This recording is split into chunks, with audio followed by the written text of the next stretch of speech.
for one of our more exotic pets. It's another spider, but it is going to be a little special.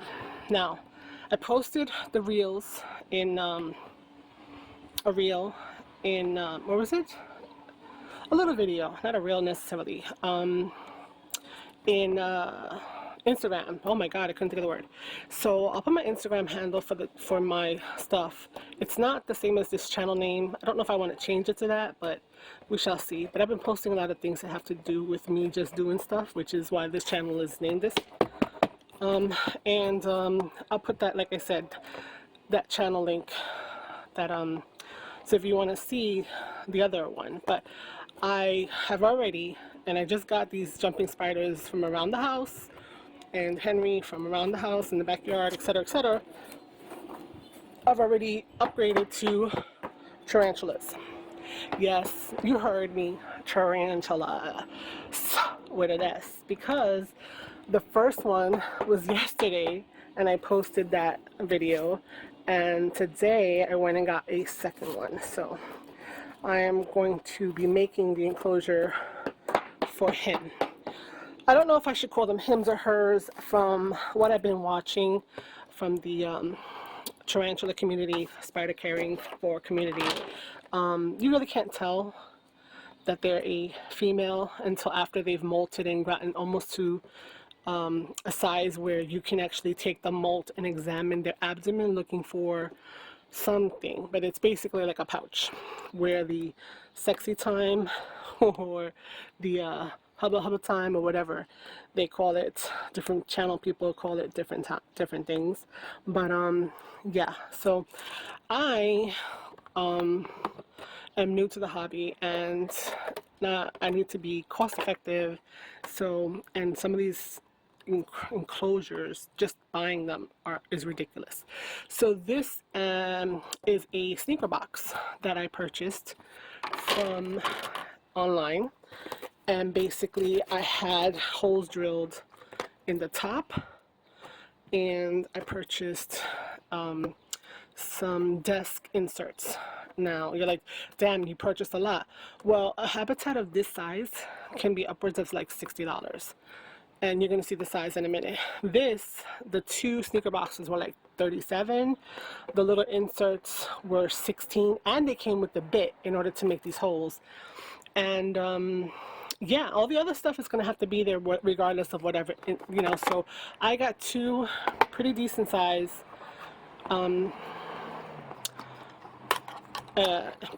enclosures. I cannot speak and think at the same time.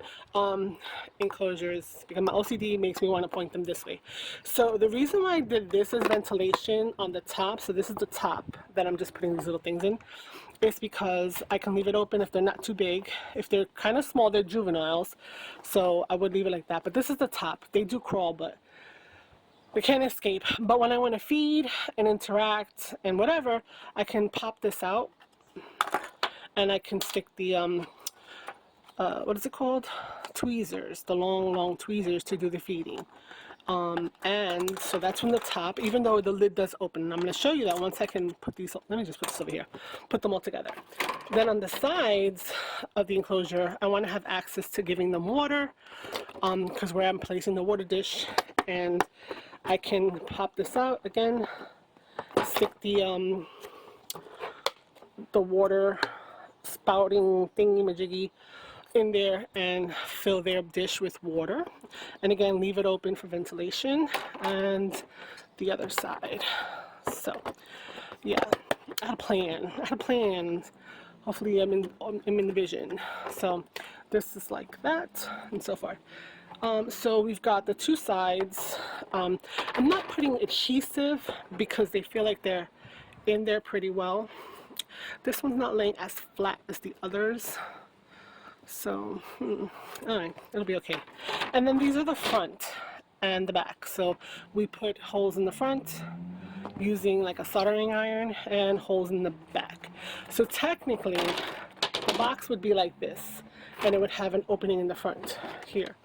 But I wanted height to be away from them, but to be able to look at them because they're cute, and to be able to open on the top. So it's just a matter of turning the box around, which is what I did. So it's a little dirty. Try to get as much residue off before I finalize and stuff, because there was some tape, you know, manhandling this to put the holes in, etc. Okay, so now let's put this together.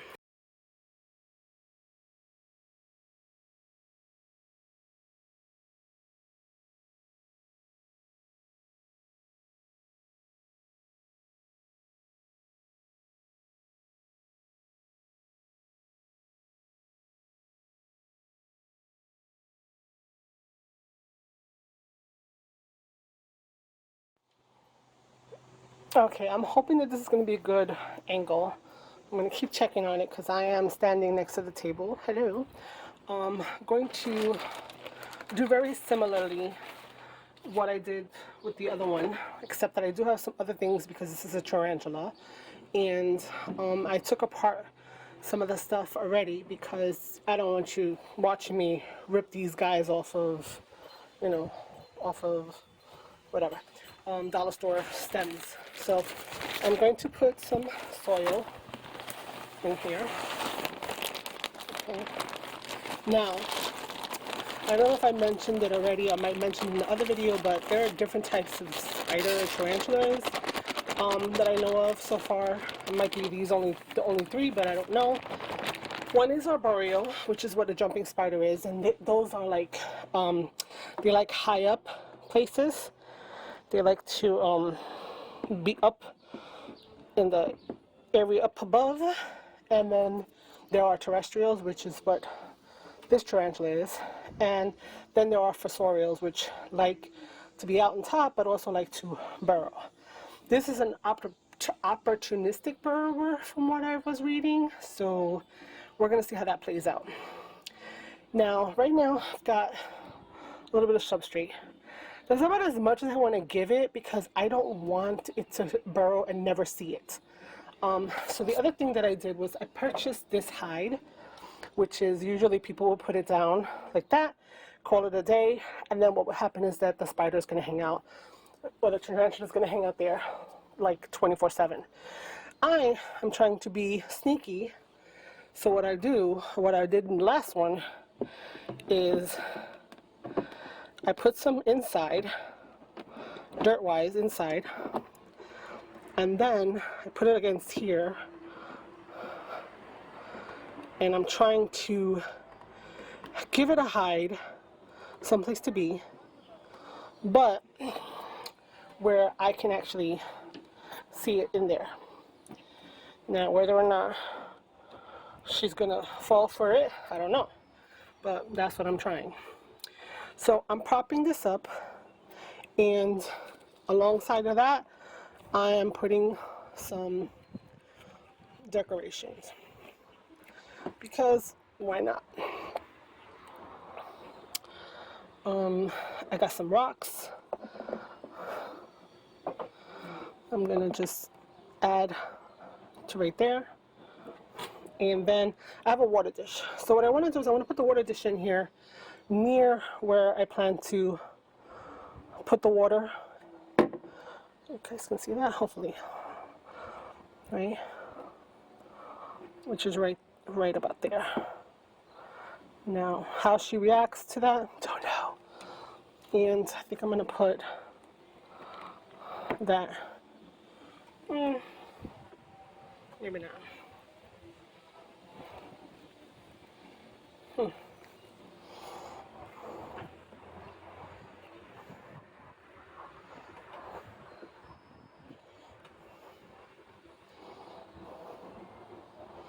Okay, let's see how we look so far.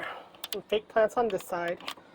I'm going to put another rock right there. Okay. Then I have this one, which I'm going to put on this side, which was also a water dish. I didn't know which one I was going to keep. Then I said, well, maybe I could drop the prey there. I don't know. We'll see how that works out. And then the last little thing I bought is this, which is so silly, but I thought it was adorable. So, you know what? We all want to live in a pretty house.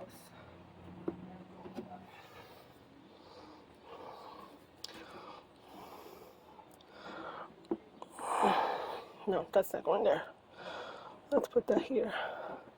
So obviously for me, there is definitely a front versus a back. So I'm going to bring this camera down a little bit. This is what I would be looking at for the most part. So I'm trying to convince them to borrow to go in here by throwing some dirt. I feel like I should have put some dirt here, but maybe she will.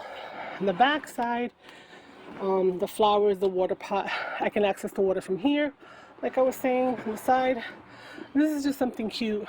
This is the where I want to throw the prey, and then because it's got a fairy-like vibe, I'm just gonna throw a bunch of these guys in here. So that may or may not be something that they like, but it's what I am planning to have in there. So let me take you back up. Let's fix some of those so you can see above. See, look, I already dug them, buried them. I don't want it in the tray or the prey dish.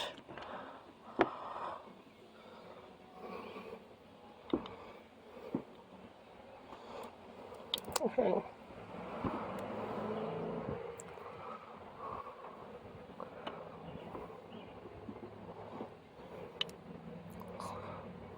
Okay.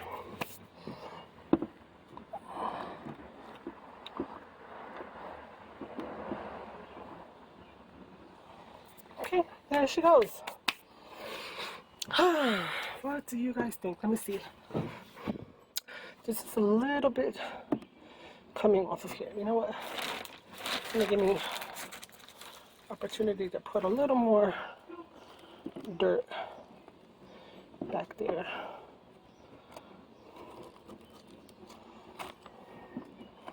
Yeah, I'm making a mess. I'm making a mess.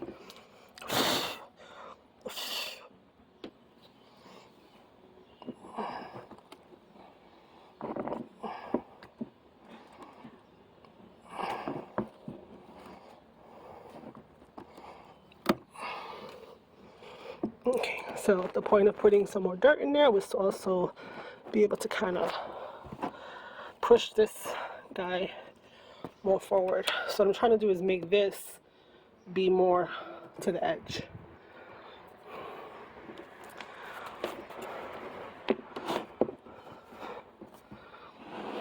Okay, that is slightly better, but yeah, that's where we're gonna leave this for a minute. Let me show you how I plan to water it. So I'll be right back. I use one of these, but I plan to come in through this hole. So let's see if that works. It works perfectly. Awesome. Yeah, perfect. All right, so close that up, take one more full frontal look and see how it goes. Nice.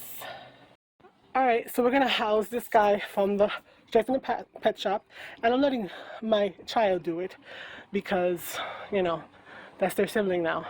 So she's gonna put our newest in here, and you gotta make sure you're not dumping them. And she did like to jump in the store, and so we shall see what happens. Keep it low. Can I see it in the thing? Am I getting in the shot? No. Okay, here we go. Come on. Come. There we go. Take the box out. Boom. And there she goes, or he goes, or whatever it is. Let me turn it around, which is why it's awesome when it's 360. And boom. And I will reveal her name, or his name is Templeton. So the other one is Charlotte. She's a green bottle blue. And this one is a curly hair. So I'm going to label this container later and take some more pictures. But right now, that is that. Let's see what she does. At the pet store just now, she was eating some crickets. Maybe she'll go for the water. But she is checking out her environment. And this is awesome. Now, I did handle her in the pet store. They hand walked them onto me as she jumped off back into the enclosure, which was so freaking scary. I thought she was like, had banged her head against the freaking, where she's going. I want to make sure she stays in shot. Sorry, taking a sip. So let's see what she's going to try to do here. Can she squeeze there? Oh my gosh, she could squeeze in there. I'm so scared of that now. What if she gets stuck? Oh my goodness, oh my goodness. Let me turn this around so we can see what she's doing in there.